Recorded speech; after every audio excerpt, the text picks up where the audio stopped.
And welcome back to Street Level. Right, last week I mentioned that I'd be getting Crass on. I was trying to put the interview together for an hour, I mentioned, but unfortunately the guys were a bit late arriving to the Middlesbrough Town Hall today. Now, Crass are appearing at the Middlesbrough Town Hall Crypt this evening. They were due to arrive at 3. The interview was due to start off then, but unfortunately they didn't arrive until 4:45. No problems of theirs, really. They were held up on the road, and there's no hassle there at all.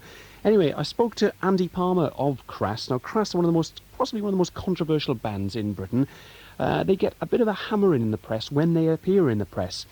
And so my first question to Andy Palmer was really, with the bad feeling and the bad vibes that actually do come from some of the music press, do they actually go out to shun the press?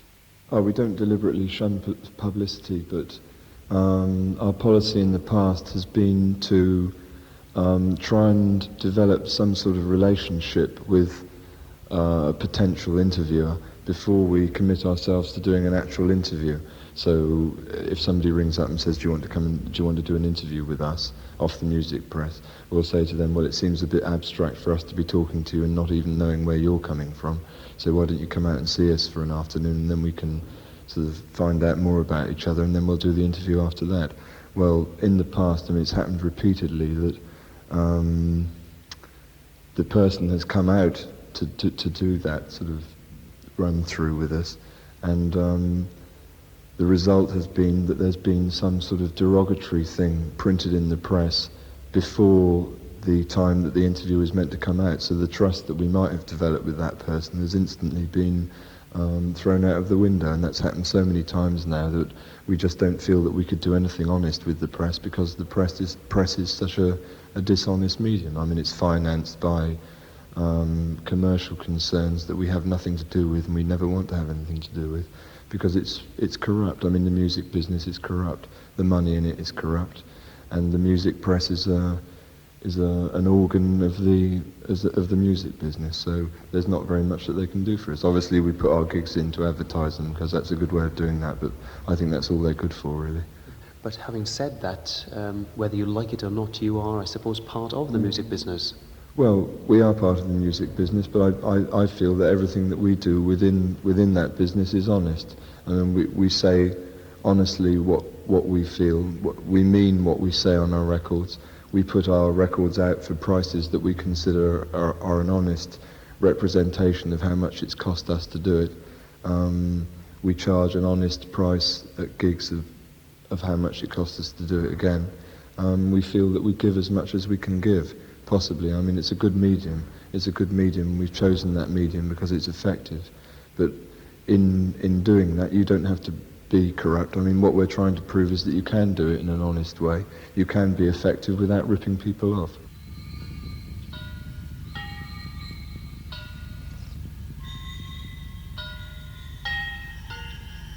I am not he, nor master, nor lord, no crown to wear, no cross to bear in stations. I am not he, nor shall be, warlord of nations. These heroes have run before me, now dead upon the flesh piles, see, waiting for their promised resurrection. There is none, nothing but the marker, crown or cross, in stone upon these graves. Promise of the ribbon was all it took, where only the strap would leave its mark upon these slaves. What flag to thrust into this flesh? Rag, bandage, mop in their flowing death. Taken aside, they were pointed away for God, Queen and country. Now in silence they lie. They ran beside these masters, children of sorrow, a slave to that trilogy. They had no future. They believed in democracy, freedom of speech, yet dead on the flesh piles. I hear no breath. I hear no hope.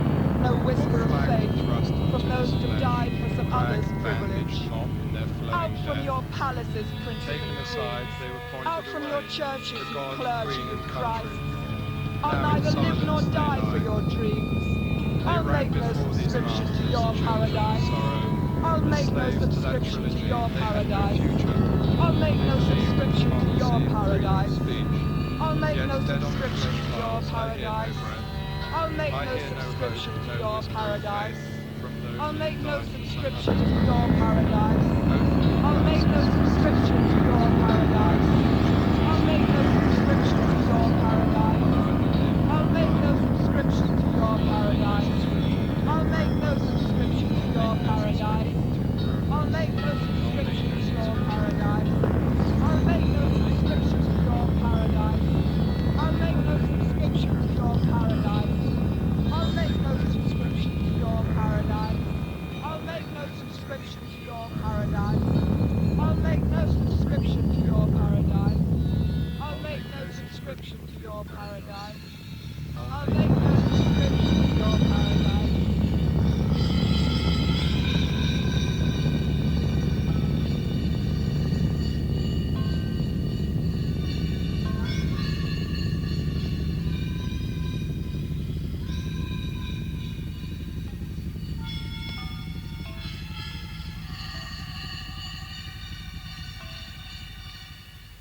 Well, initially we started out because the energy going around was, you know, go out and do it yourself. Everybody can do it. Everybody can go out and say things. I felt that a lot of the early bands became sort of preaching, like Jimmy Sham, for example. I mean, saw himself as some sort of reincarnation of a political leader or something like that. We feel that we have got something to say, but that is to people to, you know, to think about what they're doing, think that the life is the life that they lead actually what they want to lead, and to prove through what we're doing that if you don't want to lead life the way that you're told that you should lead it, that you can do it in a different way, which will possibly be a lot more fulfilling. I mean, that's the initial feeling behind what we're doing. I mean, obviously specific things come into that, like our interest in the peace movement, our interest in the feminist movement, none of which we're actually specifically aligned to. We have our own views on all those things, which might line up with some political party, but we're not lined up in it to any political party at all. Do you think your music really can affect any big changes, big social changes? Well, I think the biggest social change that you can have is if somebody comes along to a gig and thinks, yes, I mean, that's made me think, and they go home and they sit down and they go to bed or whatever and have a cup of tea and they think about it. I mean, I think that is affecting a really big social change. I don't think that necessarily social change is 50,000 people on a rally in Hyde Park. You know, if one person goes away from the gig tonight thinking, well, maybe what I'm doing, you know, maybe the fact that I'm going down the pub and then going home and beating up my wife is bad, you know, maybe the way that I lead my life isn't the way that I want to lead it, then that, as far as I'm concerned, it's been worthwhile coming here. And that's social change, and that's how it starts. You know, it doesn't start through big political campaigns. It starts from people, and people are what's important. People are what's important to me.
The interview with Andy Palmer of Crass continues after this.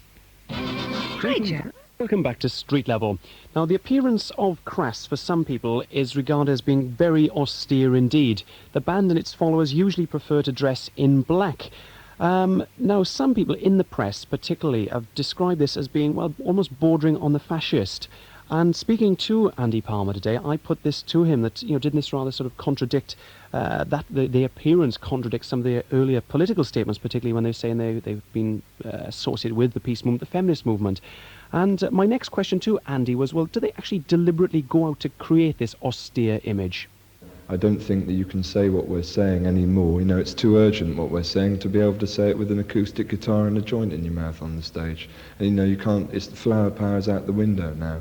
And what we present is austere, and it is confronting. Yes, I agree with that. And we spend a lot of time to make it like that. And we aren't like, you'll see and the people at the gig will see tonight, okay, we have an hour during which we do the set that we worked out, but for the rest of the time we'll be walking about and chatting and laughing. But what we've got to say, we mean it, and we take it very seriously. So it does come across as being a confronting display, which is, and you can't say, peace. You can't say you want peace, all we're saying is give peace a chance with a chant with everyone. You can't say that anymore because it doesn't have any effect. And we are trying to have an effect through doing it. 4 years ago, we put the peace banner up, as we will do tonight at a gig, and there was a write-up in the press saying, oh yeah, very risque, crass, sort of posing with the peace banner, wanked out old hippies. Now it's become very sort of hip and trendy to do benefits for the peace movement and to wear a peace sign. That's good in a way, but we'll continue doing it when when it doesn't become trendy to do it anymore. We'll still be doing it because it's that important to us. Right now, standing on platform 4. What will you do when the gas taps turn? Where will you be when the bodies burn? Will you just watch as the cattle trucks on by? Continue to sense happening, turn a blind eye. See the army convoys quietly passing by, and the helicopters in your little bits of sky. And you see the squad cars packed with boys in blue. Have you ever wondered what they're there to do? Pictures in the papers of soldiers in the street. Pictures in the street books of rotting human meat. Ashes territory spot the crocodile on supply. Stealing what's in all the chuck for you and I. Photos of the victims of gas and gun and bomb. Inheritance of violence in the bookshelves of your own. Don't wait for it to come to you, 'cause coming surely will. The guardians of the state are trying to first destroy and kill.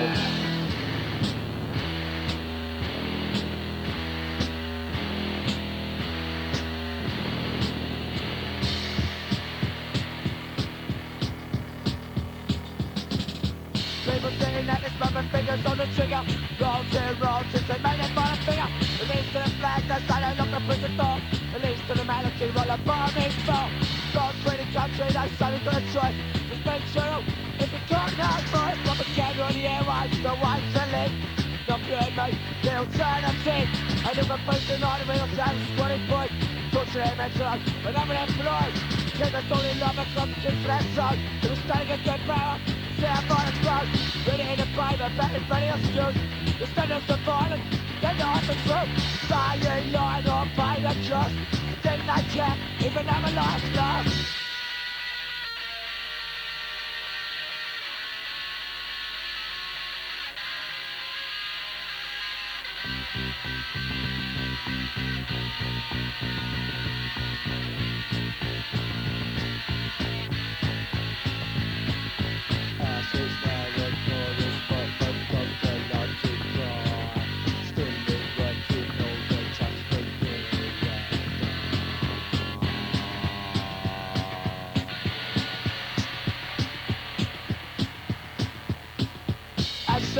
It's just slowly, constant tempo.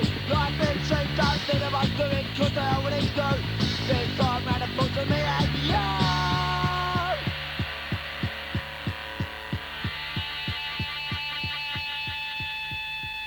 Wouldn't it have been perhaps better for Crass to have put all its efforts into a political party as opposed to into playing music? No, because that's ramming things down people's throats. I'm not interested in people using what we have to say as a sort of scapegoat. What we're saying is that people should possibly think for themselves and then come up with their own ideas. I don't feel that we put forward anything which is sort of mouthable parrot fashion. That I see as the main drawback with the political parties, that if you've read the right books, you've seen the right pamphlets, you can repeat it off pat and you don't have to think about it. So we don't align ourselves to any political party for that reason. Where do you think Crass will be in 5 years' time?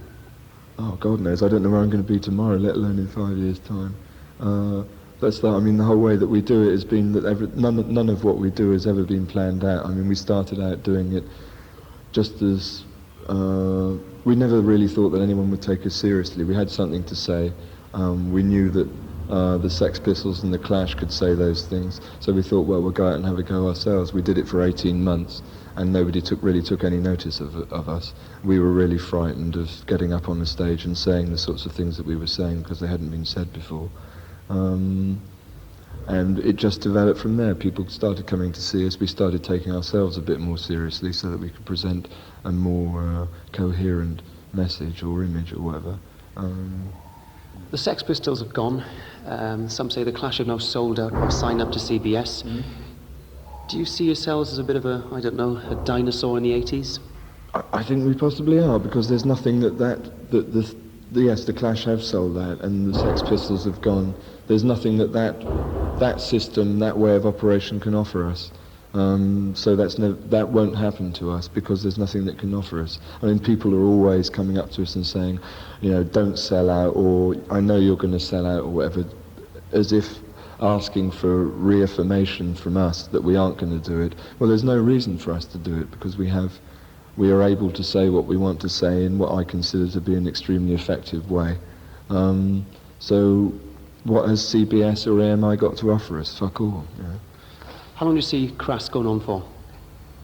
As long as there's something to say, we'll carry on saying it. Maybe not in the form of Crass.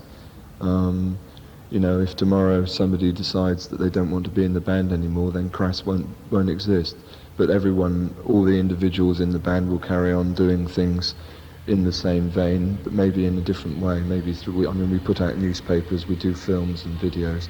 I mean, the band just happens to be a vehicle at the moment which is the most effective.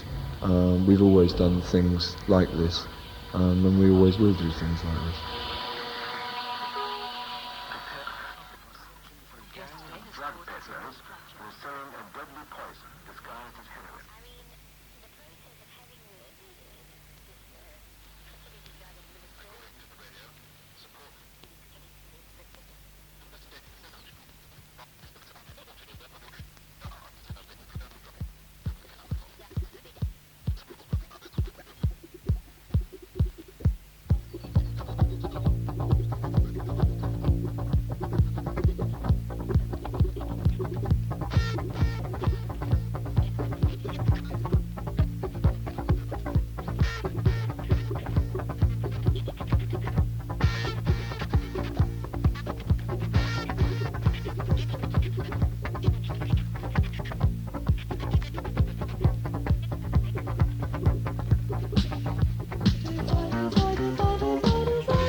Crass and Walls. Before that we heard the Gasman Cometh, before that Tired, and before that Demoncrats.